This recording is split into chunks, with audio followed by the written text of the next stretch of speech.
lewati kesusahan. Wala ladza liman la sabra lahu, enggak ada kelezatan buat orang yang tidak sabar. Enggak ada kelezatan. Wala na'im liman la syaqa'a lahu, dia katakan tidak ada kenikmatan buat orang yang tidak pernah hidup melarat. Wala raha liman la ta'aba lahu, tidak ada istirahat buat orang yang tidak pernah capek. Gimana mau dikatakan saya istirahat, sedangkan kau nggak pernah capek? Istirahat dari apa kau?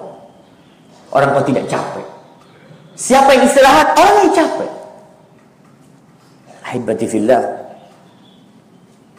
jangan mencari ikan di padang pasir. Jangan mencari mutiara di padang pasir. Kau nggak akan dapat. Tapi carilah di tempat yang memang di situ ada mutiara.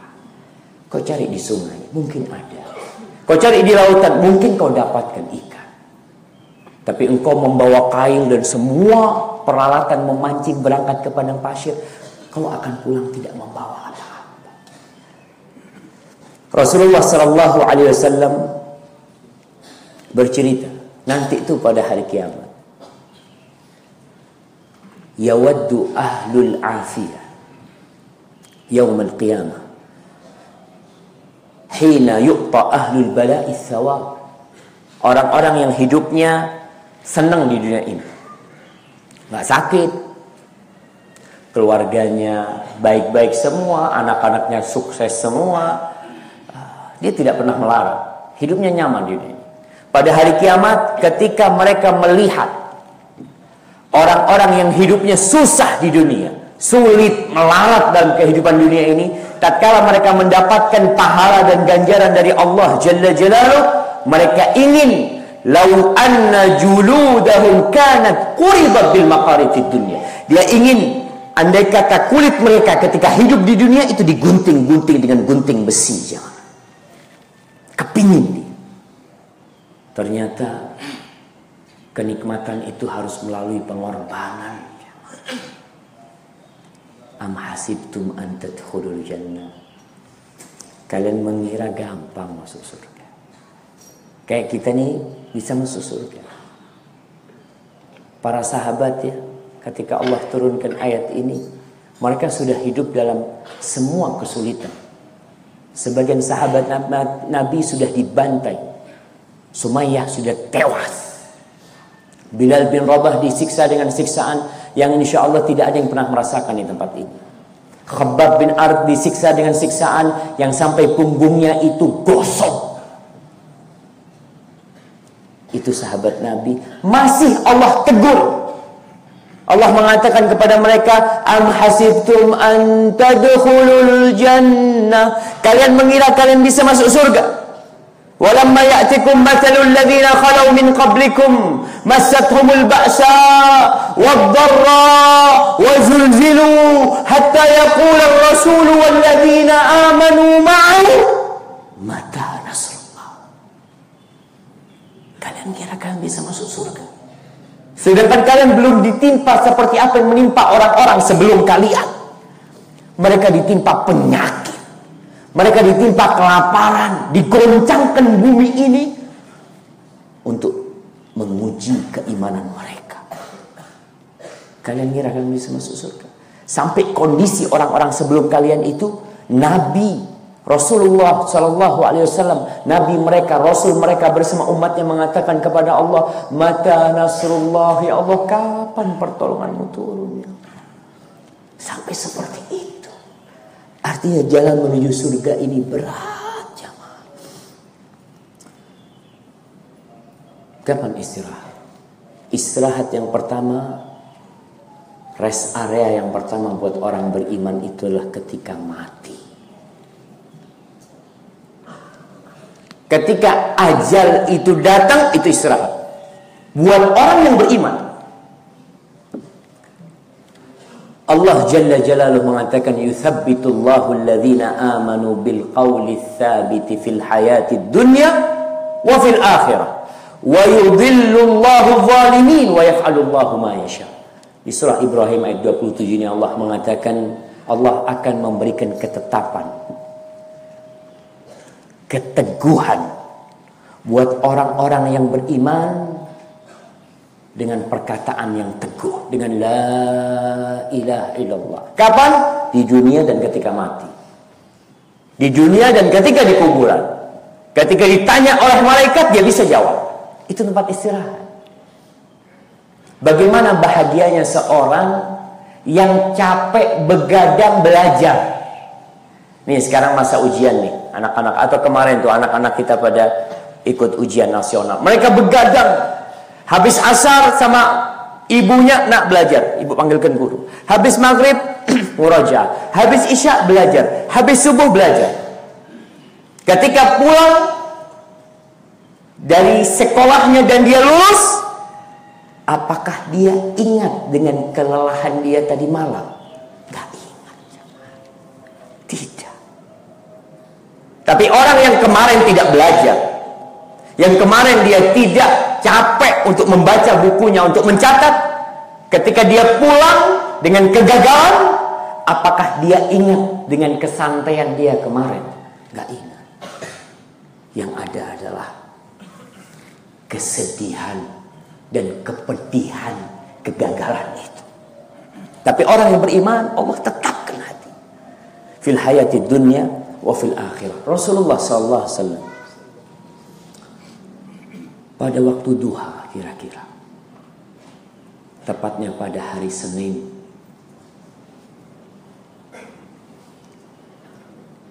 tanggal 12 Rabiul Awal, beliau sakit 10 hari sudah. Pas tanggal 12 Rabiul Awal, beliau tidur di pangkuan Aisyah radhiyallahu ta'ala. Datang Abdurrahman, adiknya Aisyah, Abdurrahman bin Abu Bakar. Dia sedang pakai siwak. Rasulullah SAW sudah sulit berbicara, sakit parah beliau. Sampai Ibnu Mas'ud mengatakan, ya Rasulullah, innaka tu'aku wakan syadidan. Ya Rasulullah, sakitmu kok parah banget. Itu Nabi saya. Iya, kata. Ini aku wakar rajulain. Aku ini sakitnya 2 orang. Ibnu Mas'ud bertanya, apakah karena kau akan dapat pahala double? Iya. Jamaah, orang yang ingin derajat tinggi, badannya harus capek. Akhirnya Rasul susah berbicara sallallahu alaihi wasallam. Lihat Abdurrahman bin Abu Bakar pakai siwak. Dia membusuk nabinya sallallahu alaihi wasallam. Karena Aisyah melihat mata Nabi alaihi salatu wasallam memandang kepada siwak itu, dan tahu Nabi sallallahu alaihi wasallam itu suka bersiwak. Maka diambilkan sama Aisyah. Lalu digigit-gigit sama Aisyah sampai kayu siwak itu lembut, diberikan kepada Nabi SAW. Beliau bersiwak. Lalu beliau mengangkat tangannya. Beliau mengatakan, la ilaha illallah. Anna lil mauti sakarat. Beliau mengatakan, la ilaha illallah. Kematian itu ada sekaratnya. Thumma nassaba yadahu, kata Aisyah, lalu Nabi menunjuk dengan tangannya mengatakan, fir rafiqil a'la, fir rafiqil a'la. Ya Allah, bergabung dengan orang-orang soleh yang ada di atas, bergabung dengan malaikat-malaikat dan para nabi. Itu Nabi terus menunjuk sampai tangannya jatuh. Beliau meninggal dunia.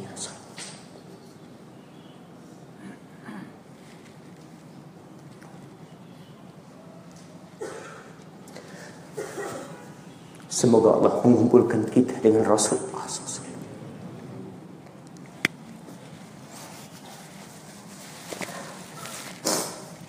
Anas bin Malik radhiyallahu ta'ala anhu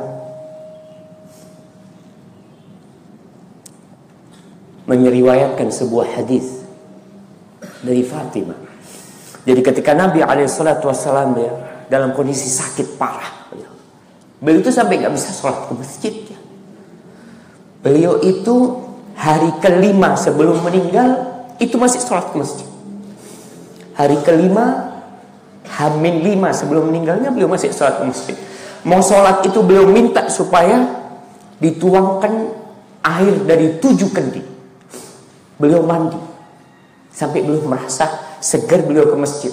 Sholat zuhur, sebelum zuhur beliau berpidato. Setelah zuhur beliau berceramah, duduk tapi udah gak berdiri di mimbar.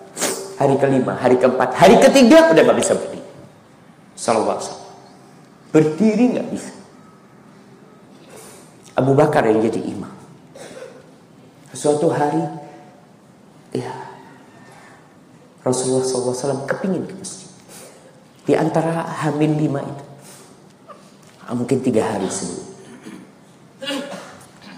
Beliau merasa nyaman. Abu Bakar sudah jadi imam. Beliau dipapah dengan 2 sahabat. Abu Bakar sudah sholat. Ketika Abu Bakar melihat Nabi, kan rumahnya Nabi SAW itu di sebelah masjid langsung. Jadi yang jadi imam itu kelihatan. Kalau ada yang masuk, Abu Bakar mau mundur untuk jadi makmum. Rasulullah menunjuk jangan. Rasulullah SAW masih berusaha sholat berjamaah dalam kondisi duduk di tempat pengimaman.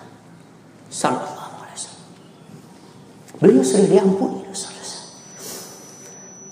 Qalat Fatimah berkata ketika mengunjungi, ini putri Nabi SAW. Dia mengatakan, wa karba abatah. Kata dia, ya Allah, begitu susahnya abaku. Ini dia mengatakan. Faqala Rasulullah sallallahu alaihi wasallam, la karba ala abika ba'dal yawm.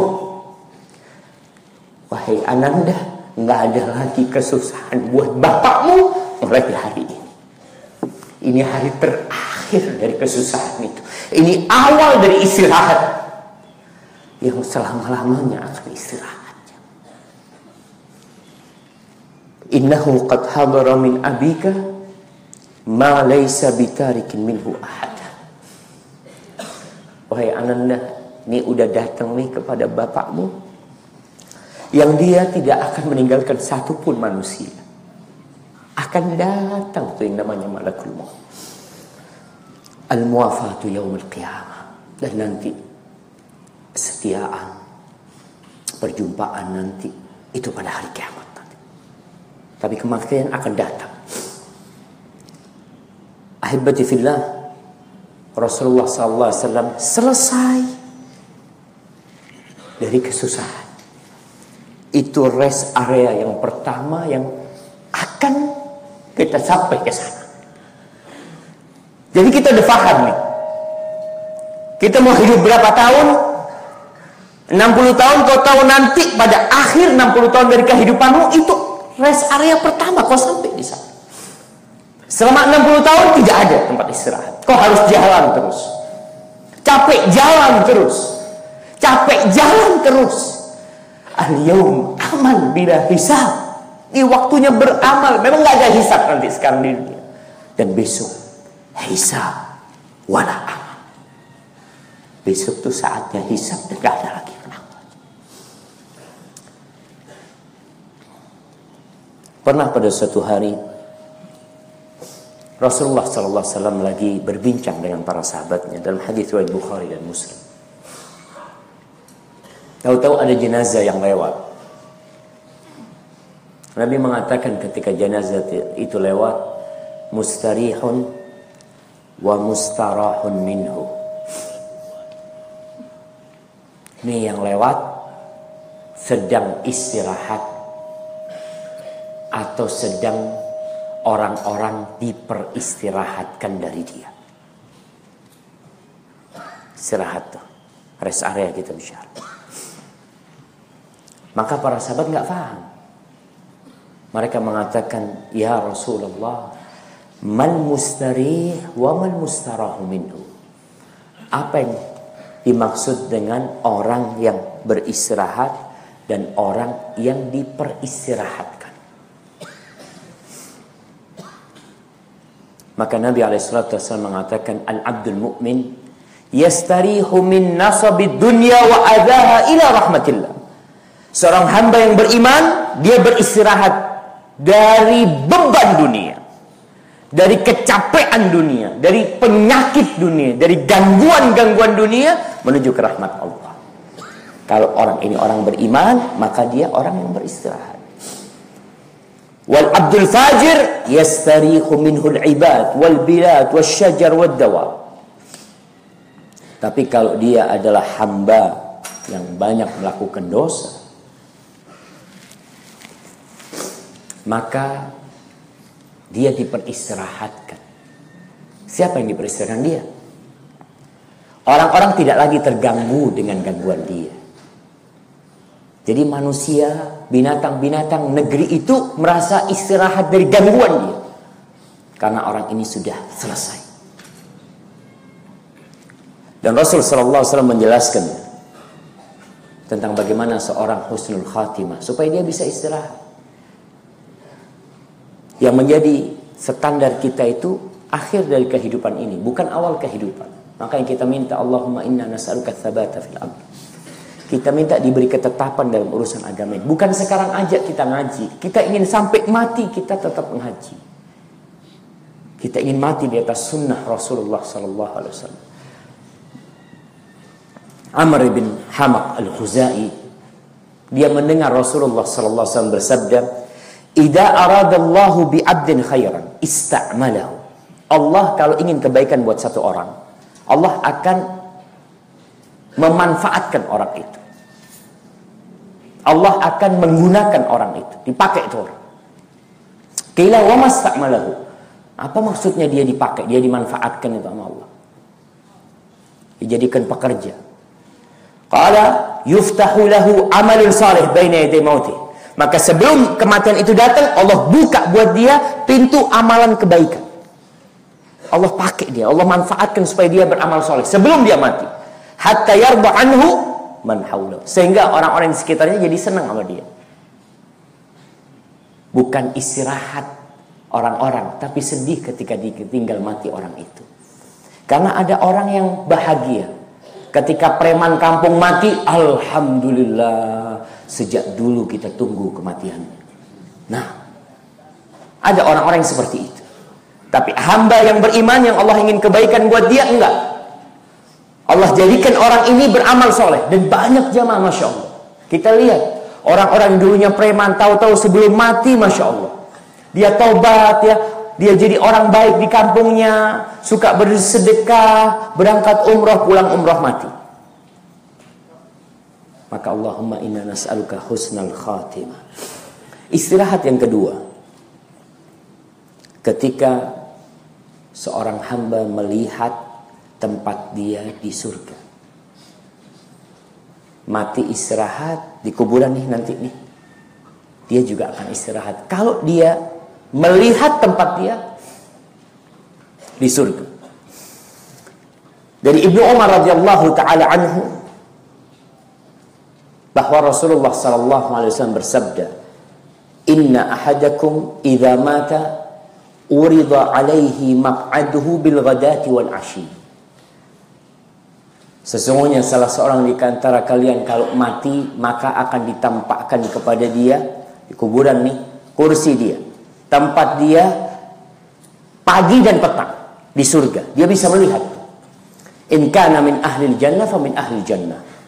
Kalau dia termasuk penghuni surga, maka akan ditunjukkan tempat dia di surga. Gimana orang nggak akan bahagia? Dia di kuburannya, dibukakan pintu surga, lihat tuh, datang kepada dia itu aroma wanginya surga, dinginnya surga. Maka orang ini benar-benar istirahat dia. Istirahat kedua. Karena kita tahu setelah dia mati ada pertanyaan dari Munkar dan Nakir. Itu masih belum istirahat. Setelah istirahat pertama ada ujian lagi dia. Ketika dia lulus, dia akan istirahat. Ditanya man rabbuk, madinuk, man nabiyuk, dia lulus, dibukakan dia, ditunjukkan kepada dia, dan kuburannya diluaskan seluas mata memandang. Kemudian datang orang dengan wajah yang indah, dengan pakaian yang bagus, dengan aroma yang wangi. Lalu orang ini mengatakan, abshir, hadha yawmuka alladhi wu'idta. Masya Allah. Ada apa coba? Masya Allah, jangan panjang-panjang. Ini bukan tanda waktu syuruk, tapi bangunkan orang yang tidur nunggu syuruk. Kadang-kadang orang nunggu syuruk duduk sambil merem-merem gitu. Allah. Baik. Datang tuh orang memberikan kabar gembira, ini hari yang kau dijanjikan. Lalu jenazah ini tanya, man anta? Kau siapa kau?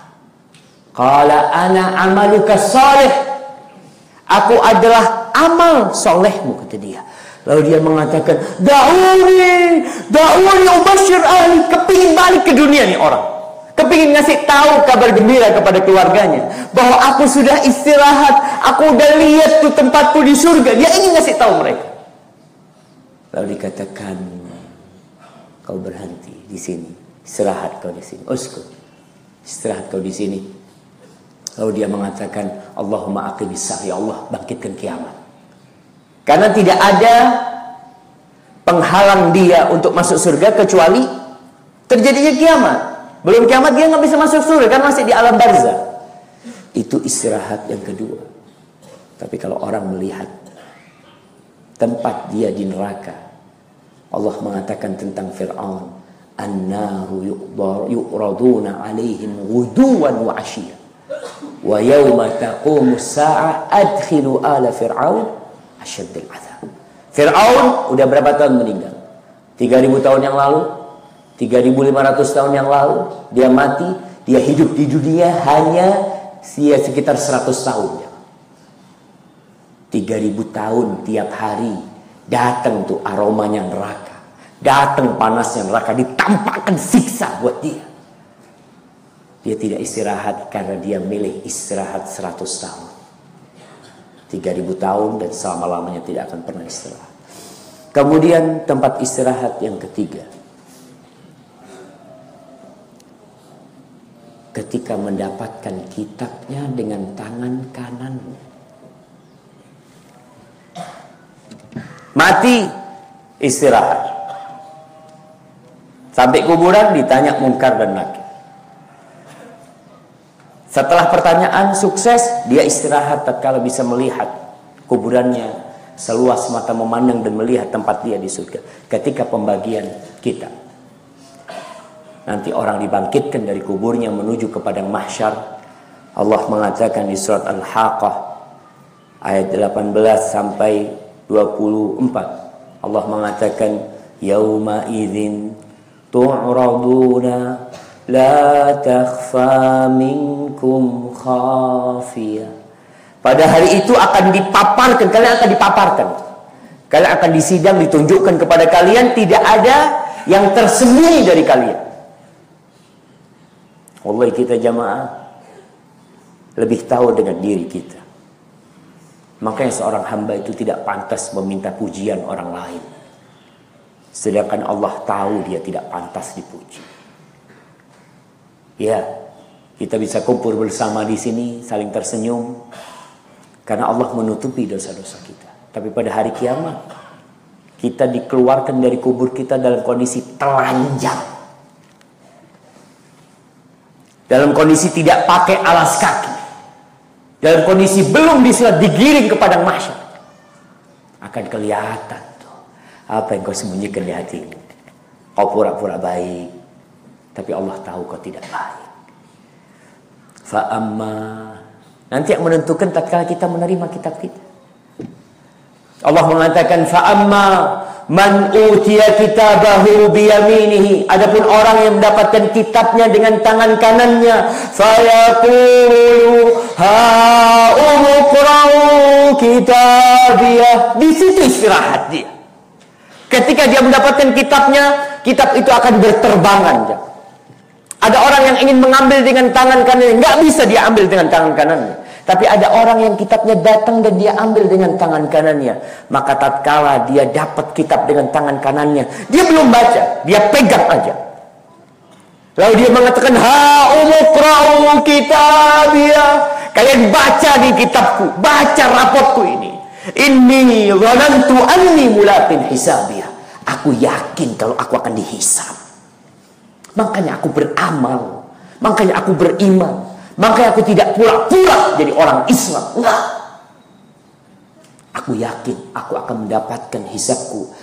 Apa kata Allah? Fahuwa fi 'aisyatir radiyah. Ini orang berada dalam kehidupan yang disenangi. Fi jannatin 'aliyah. Di surga Allah yang tinggi, qutufuha daniyah. Iya. Memetik buah di surga itu pendek, jemaah. Datang buahnya. Kita di sini kalau mau makan durian, kita harus keluar. Kita harus beli, kita harus buka. Kadang-kala tangan kita kena durinya. Kadang-kala kita buka ternyata di dalam ada ulatnya. Kadang-kala kita yang punya kebun sendiri kepingin metik, tapi ternyata pohonnya tinggi sekali, duriannya banyak, tapi susah kita untuk menikmatinya. Di surga qutufuha daniyah. Rasulullah SAW menceritakan tentang surga. Ada orang yang kepingin makan, dalam hatinya dia kepingin makan burung bakar. Dia lihat burung terbang. Kita kan kepingin, ya Allah, kepingin burung bakar. Tahu-tahu burung itu sudah jatuh di depan dia dalam kondisi terbakar. Burung panggang. Allah mengatakan, kulu washrabu hanian. Kalian makanlah, minumlah nikmat tanpa takut sakit perut, tanpa takut penyakit yang lainnya, tanpa berpikir harus ke toilet. Kalian makan dan minum dalam kondisi tidak takut dengan penyakit dan tidak takut apa-apa. Kita makan daging sedikit, kadangkala udah harus pakai tusuk gigi. Habis makan nikmat, mulutnya ditutup, gosok-gosok dia. Ada dunia. Nah, di surga hanian. Kenapa? Bima aslaftum fil ayyamil khaliyah. Karena kalian dulu tuh udah capek, udah lelah. Makanya sekarang udah gak usah capek lagi. Gak usah lelah lagi sekarang. Kalian menikmati itu rest area. Wa amma man utiya kitabahu bishimali. Adapun yang dapat kitabnya dengan tangan kirinya, dia baru dapat kitab dengan tangan kirinya. Apa yang dia katakan? Wa amma man utiya kitabahu bishimalihi fayaqul ya laitani lam uta kitabiyah walam adri ma hisabiyah ya laitaha kanatil qadiyah ma aghna anni maliya halaka anni sultaniya khuduhu faqullu thumma al-jahim wasal. Adapun yang mendapatkan kitab dengan tangan kirinya atau dari balik punggungnya dia pegang dengan tangan kirinya, dia udah tahu dari awal dia tangkap. Andai kata aku tidak dapat kitab ini sudah mulai awal azab buat dia. Dia mulai penyesalan. Dia tahu isi kitab itu. Jamaah. Balil insanu ala nafsihi basirah. Semua orang itu tahu dengan dirinya. Dia ikhlas, dia tidak ikhlas. Ada perasaan di diri dia. Maka tatkala orang yang dapat dengan tangan kiri, udah dia tahu. Dia berharap tidak tahu, tidak mendapatkan kitab itu. Dan tidak tahu dengan hisab dia. Dia berharapkan kematian dulu itu menyelesaikan segala-galanya. Dia berharap mati istirahat. Enggak. Istirahat buat orang beriman. Kalau kau tidak beriman, bukan istirahat. Itu awal dari adab yang kau akan terima. Ma'agana anni maliya. Hartaku gak berguna. Gak berguna jemaah. Kau punya berapa harta? Punya berapa kau harta? 1 triliun.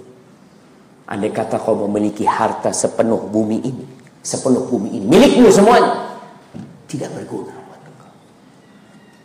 Jabatanmu, kau pernah menjadi orang nomor 1, kau pernah menjadi orang nomor 2. Wallahi, jangan di akhirat. Di dunia ketika kau pensiun, kau sudah mulai ditinggalkan oleh orang. Apalagi pada hari kiamat. Ma aghna anni maliya halaka anni sultan khudhuhu faghullu. Di situ malaikat diperintahkan untuk menyeret dia, merantai dia untuk dimasukkan ke dalam neraka jahanam. Nauzubillah min dzalik. Itu istirahat yang ketiga. Istirahat yang keempat.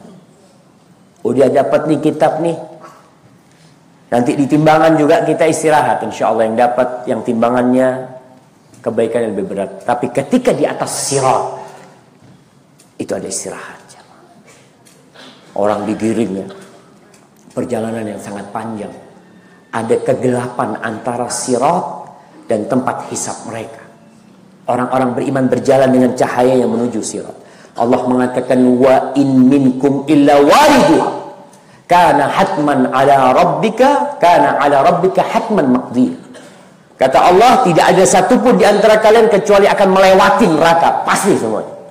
Itu sudah ketentuan Allah pasti. Maka kita akan lewat. Tsumma nunajjil ladzina taqaw wa nadharu adh-dhalimina fiha jithiya. Di sini orang-orang yang bertakwa selamat. Kata Allah, kami kemudian menyelamatkan orang-orang yang bertakwa. Adapun orang-orang yang zalim kita tinggalkan di dalam neraka jahanam.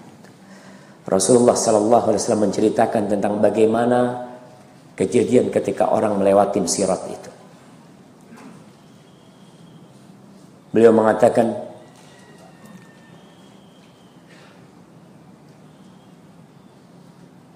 ada orang yang melewati seperti petir, lewatin sirat. Tahu-tahu nyampe ke sisi yang surga Allah SWT.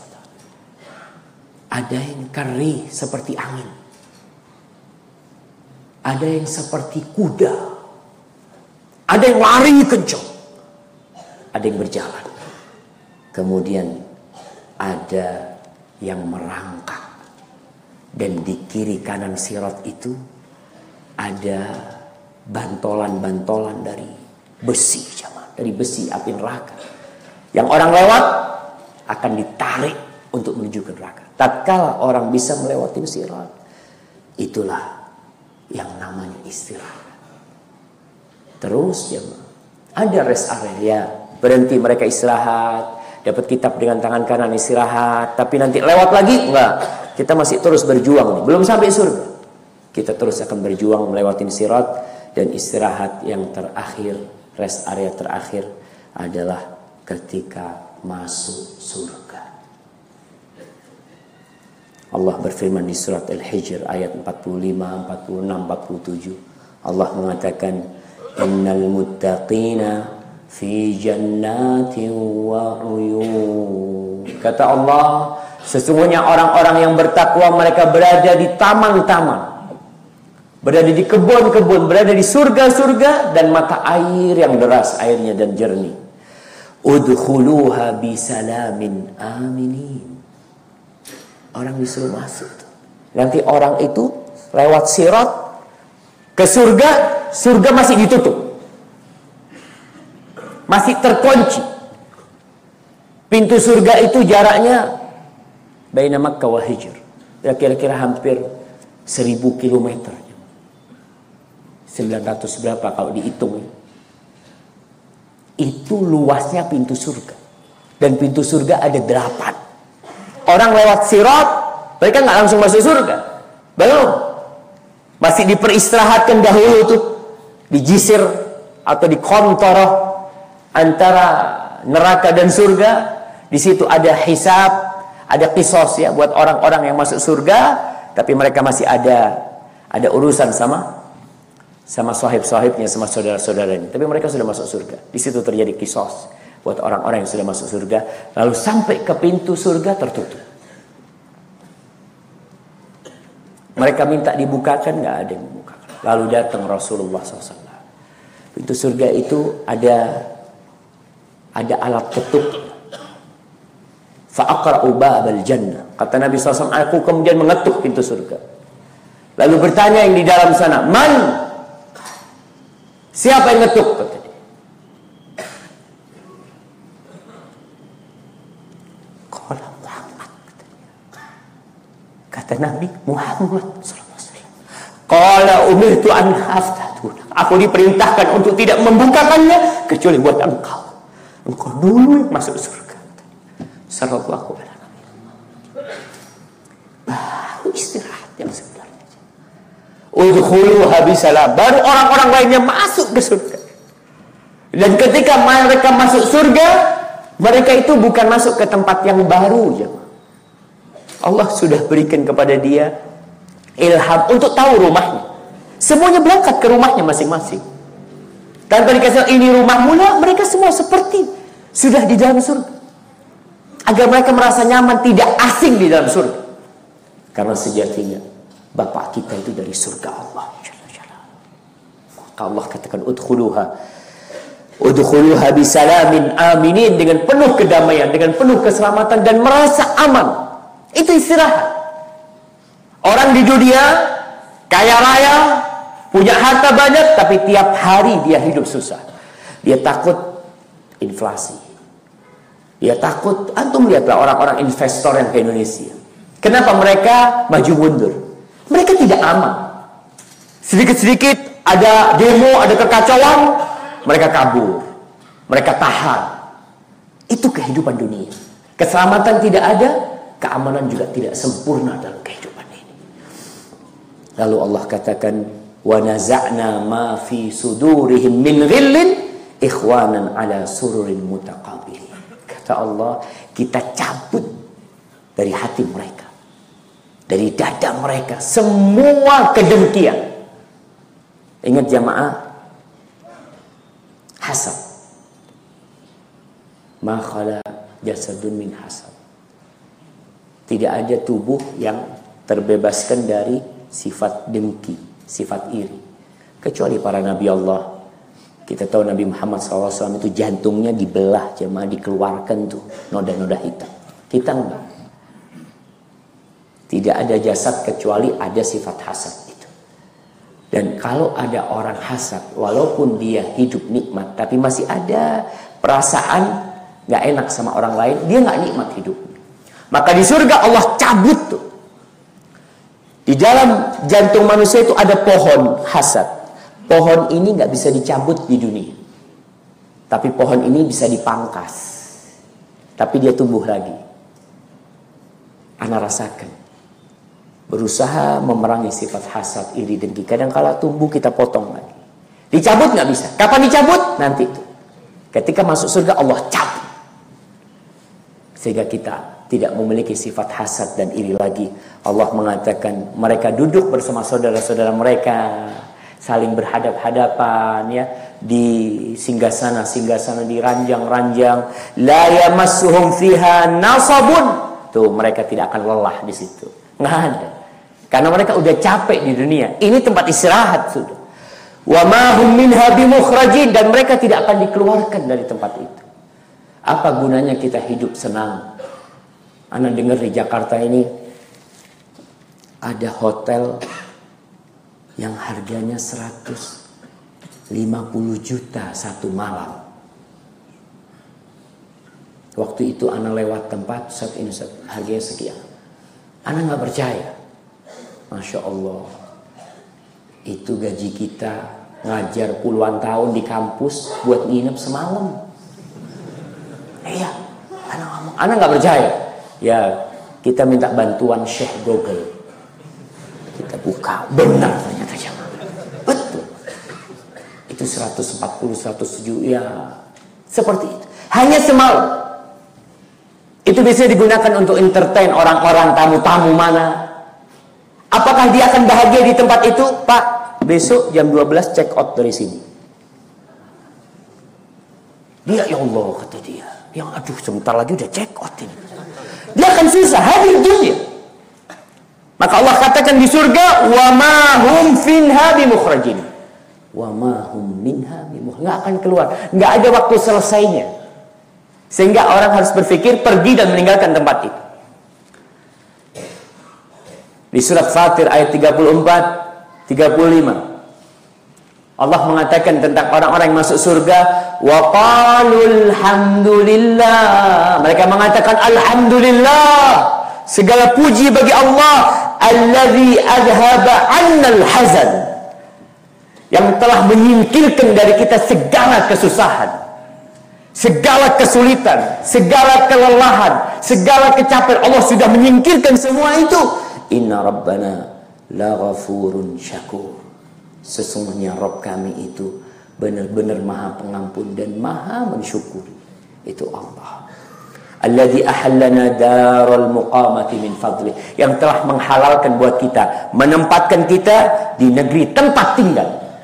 Itu tempat tinggal, darul muqamah. Oh, mau mukim di sana. Kita bicara mukim nih. Di dunia ada hukum mukim dan safar. Kalau dalam fikih kita lihat orang yang mukim sama orang yang safar beda. Orang safar boleh jamak, boleh qasar. Orang mukim nggak boleh. Tapi kita semua di dunia sebenarnya sedang safar. Nanti tempat mukim. La yamassuna fiha nasabun wa la yamassuna fiha lughub. Nggak ada lelah, nggak ada capek, nggak ada derita. Rasulullah SAW memberikan gambaran.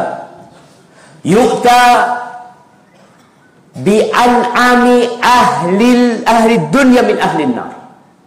Akan didatangkan orang yang hidupnya paling bahagia di dunia, tapi di akhirat dia termasuk penghuni neraka. Orang yang paling senang hidupnya di dunia.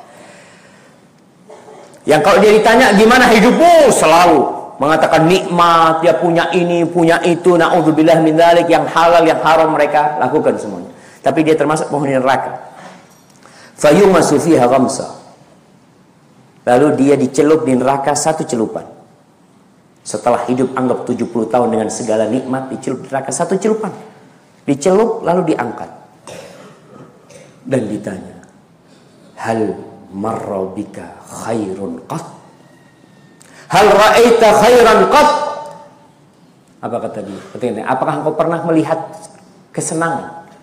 Apakah engkau pernah merasakan kelezatan dalam kehidupan ini? Apa katanya? La wallahi, ya enggak, aku enggak pernah melihat kesenangan.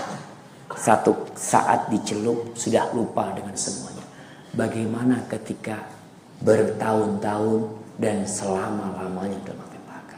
Berbeda dengan orang yang hidupnya paling susah di dunia.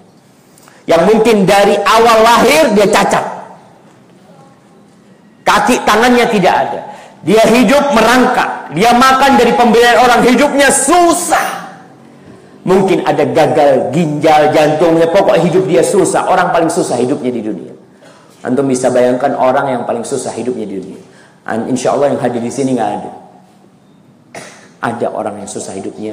Fayumasu fil jannah qamsa. Orang ini ketika ditanya tentang kehidupan dunia, ya aku susah hidupku. Tangan nggak punya, kaki nggak punya, buta juga, penyakit terus, batuk ini, makan selalu makanan yang basi, kadang-kala berbelatung, hidupnya susah di dunia. Tapi dia di surga, di akhirat termasuk penghuni surga. Wa yu'ta wa yughmasu fiha qamsa. Lalu dicelup di surga dengan satu celupan di surga. Dimasukkan ke surga lalu dikeluarkan. Lalu ditanya, hal asabaka dhurrun qat? Apakah engkau pernah kena musibah?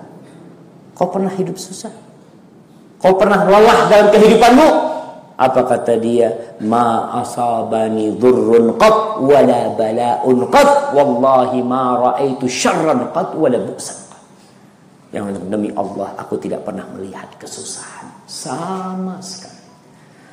Karena memang itulah tempat istirahat yang sebenarnya. Imam Ahmad bin Hanbal, Muhammad ibn Hasnawi bercerita, hadartu Abu Abdullah Ahmad bin Hanbal. Aku pernah hadir di majelisnya Abu Abdullah Ahmad bin Hanbal, Imam Madhab Hanbali. Waja'ahu rajulun min ahli Khurasan. Datang seorang lelaki dari Khurasan, dari daerah Iran. Faqala ya Abu Abdullah qasadtuka min Khurasan. Wahai Abu Abdullah, aku dari Khurasan. Dari Khurasan ke Baghdad itu Allah jemaah, entah jarak berapa ribu kilometer. Dia datang, yang mengatakan, Imam, aku ini datang dari Khurasan, maksudku cuma ingin ketemu engkau. As'aluka an mas'alah. Aku cuma mau tanya satu pertanyaan, nggak banyak. Dia datang dari negeri mau tanya satu pertanyaan. Silakan kau tanya. Lalu orang ini mengatakan, mata yajidul abdu ta'mar raha. Kapan seorang hamba merasakan nikmatnya istirahat? Kata Imam Ahmad, inda awwali qadamin yadauha fil jannah. Ketika orang itu meletakkan satu kakinya di surga, itu baru istirahat. Itu istirahat. Dan di surga nanti akan ada nikmat yang paling agung, melihat wajah Allah Jalla Jalla. Kita selama ini senantiasa mengatakan Allahu Akbar. Kita senantiasa Rabbi ghfirli warhamni. Kita mengatakan subhan rabbiyal a'la, subhan rabbiyal azim. Kita mengatakan sami Allahu liman hamidah. Tapi kita tidak pernah melihat Rabb kita. Nanti Allah akan kasih buat orang-orang yang beriman. Wujuhu yawma idzin nadhirah ila rabbiha nadhirah. Nanti wajah-wajah itu akan berseri-seri memandang kepada Rabb mereka. Maka semoga kita termasuk yang bisa istirahat di tempat-tempat istirahat itu. Sedangkan sisa hidup kita bersabarlah menghadapi semua kesusahan, semua kelelahan. Para wanita sabar menghadapi suaminya, para suami sabar menghadapi istrinya, bapak ibu sabar menghadapi anaknya, anak sabar menghadapi orang tuanya. Sabar terus, karena di sini memang kita sedang diuji, bukan tempat istirahat. Hadza wallahu a'lam bishawab. Itu yang bisa Anda sampaikan. Semoga bermanfaat buat kita. Kayaknya ada pertanyaan tapi Masya Allah.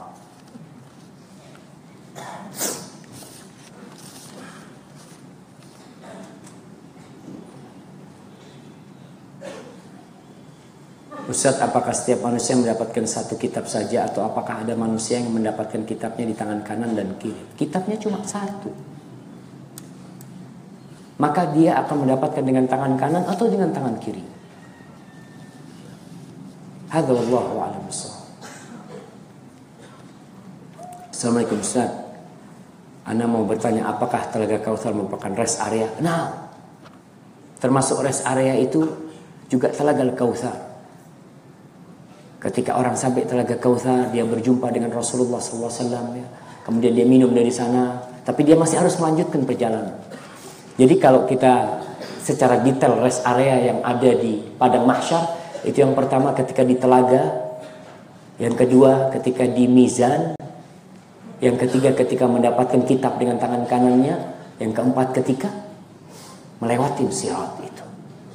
Orang akan istirahat di tempat itu, tapi terus melanjutkan perjalanan menuju surga Allah Subhanahu wa taala. Barakallahu fikum. Ustaz, di kampung saya kalau salat masbuk satu orang dijadikan imam, yang lain mundur jadi makmum. Benar enggak? Ya, kalau kita baca buku-buku fikih, ana wallahu a'lam bishawab, ana baca beberapa fatwa ulama, mereka mengatakan enggak ada masalah seperti itu karena mereka wallahu a'lam dengan dalil apa, tapi Rasulullah sallallahu alaihi wasallam pernah jadi imam. Ketika beliau datang, beliau jadi imam. Abu Bakar itu jadi imamnya para sahabat dan dia bermakmum kepada Rasulullah SAW ketika Nabi sholat duduk tadi itu. Allahu a'lam.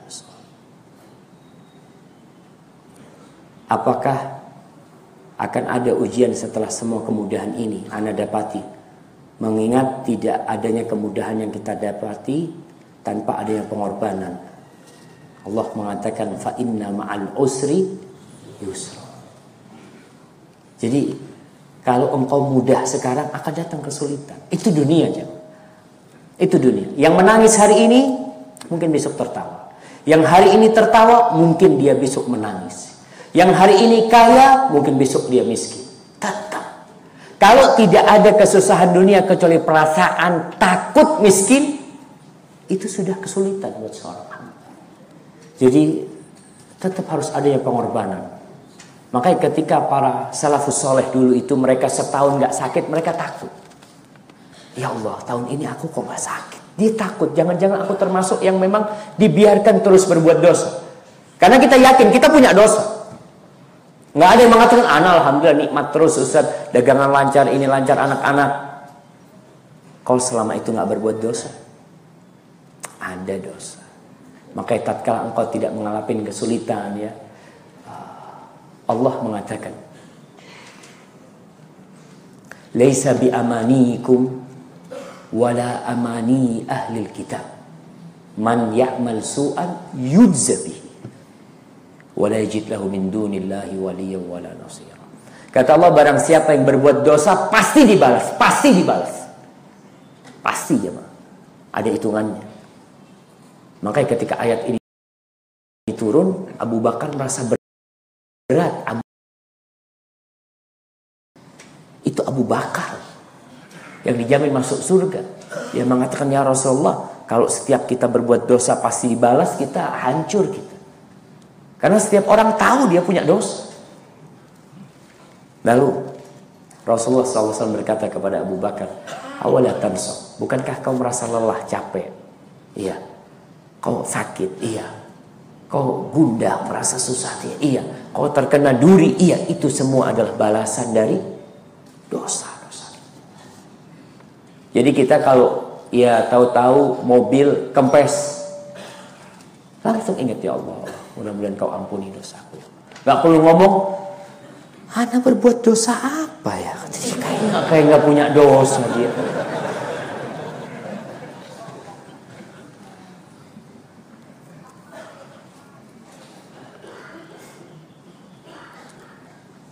Maaf, mungkin pertanyaan saya agak melenceng dari tema.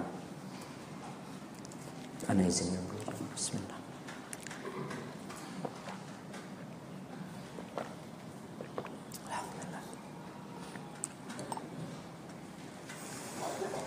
Alhamdulillah. Saya baru beberapa waktu hijrah dan mengenal sunnah. Dulu sebelum kami menikah, maaf kami telah melakukan hubungan yang dilarang oleh agama. Tapi saat itu tidak hamil. Selang beberapa waktu kami menikah dan kami bertaubat. Mohon penjelasannya Ustadz dan pencerahannya. Bagaimana hukum pernikahan kami ini? Apakah sah atau tidak? Dan bagaimana hubungan anak kami nanti kalau sudah ada? Terima kasih. Subhanallah jemaah. Man taba taballah alaih. Barang siapa yang bertobat, insya Allah Allah akan menerima tobat dia. Dan tobat itu menghapuskan semua dosa yang pernah dilakukan. Asalkan taubatnya taubatan nasuha. Bagaimana posisi ini? Ini satu hal yang sebelum Anda jawab, ada opini di masyarakat yang terbentuk. Kalau seorang lelaki berpacaran dengan seorang wanita dan mereka berdua serius untuk menuju ke pernikahan, menurut mereka berhubungan, berzina itu nggak apa-apa. Karena enggak, saya serius sama dia. Saya udah ada komitmen nanti mau menikah. Subhanallah jemaah. Itulah perzinaan yang dimurkai Allah Subhanahu wa taala. Dan itu yang menyebabkan nanti pernikahanmu jadi hancur. Ketika engkau sudah menjadikan yang haram halal buat dirimu padahal itu masih haram. Maka perlu diciptakan opini bahwa perzinaan itu, karena terus terang di dalam undang-undang kita, perzinaan itu apa? Orang yang kena hukum zina di Indonesia, kalau seorang sudah menikah, kemudian melakukan hubungan dengan lelaki lain, seorang perempuan atau lelaki, dia berzina. Lalu pihak istri atau suami melaporkan, baru disebut zina. Ini termasuk pembodohan kepada umat. Karena orang akan berpikir selain itu tidak zina. Mereka akan bahasanya itu. Kita lihat ini bahasa di koran, bahasa di majalah, bahasa di media, dikatakan berhubungan badan. Mereka tidak mengatakan zina. Kenapa? Karena mereka bukan suami istri. Mereka masih bujangan dan sudah berapa kali berhubungan badan. Seperti itu. Seakan-akan bukan zina. Maka kita perlu luruskan yang seperti ini. Kita sampaikan bahwa semua hubungan sebelum menikah, baik itu orang yang masih gadis atau perjaka, atau dia sudah janda atau duda, itu disebut zina. Punya suami atau tidak punya suami itu disebut berzina. Namun di dalam Islam ada perbedaan hukum. Kalau orang berzina sebelum menikah itu tidak dirajam, tapi dicambuk 100 kali dan diasingkan selama 1 tahun. Tapi kalau orang itu sudah menikah atau sudah pernah menikah, maka dia dirajam sampai mati. Maka bagaimana dengan orang yang ini? Ya bertobat kepada Allah Subhanahu wa taala, memohon ampun, menyesali, dan tidak menggampangkan masa lalu. Karena dosa itu akan terus menghantui. Orang yang benar taubatnya, dia yang takut tidak diterima taubatnya. Tapi kalau orang, anda udah taubat, selesai sudah, Allah kan maha pengampun, kata dia. Belum tentu Allah ngampuni engkau. Maka kau harus merujuk kembali. Bagaimana dengan pernikahannya? Pernikahannya insya Allah sah, nggak ada masalah. Tapi sahnya pernikahan tidak menghalalkan yang masa lalu. Tidak. Yang masa lalu tetap dosa-dosa yang harus engkau bertobat. Bagaimana dengan anak-anak? Insya Allah anak-anak mudah-mudahan jadi anak-anak yang soleh dan solehah, dan berbakti kepada kedua orang tuanya. Jamaah, sudah 6:30. Anak akan melanjutkan perjalanan dan antum akan melanjutkan perjalanan.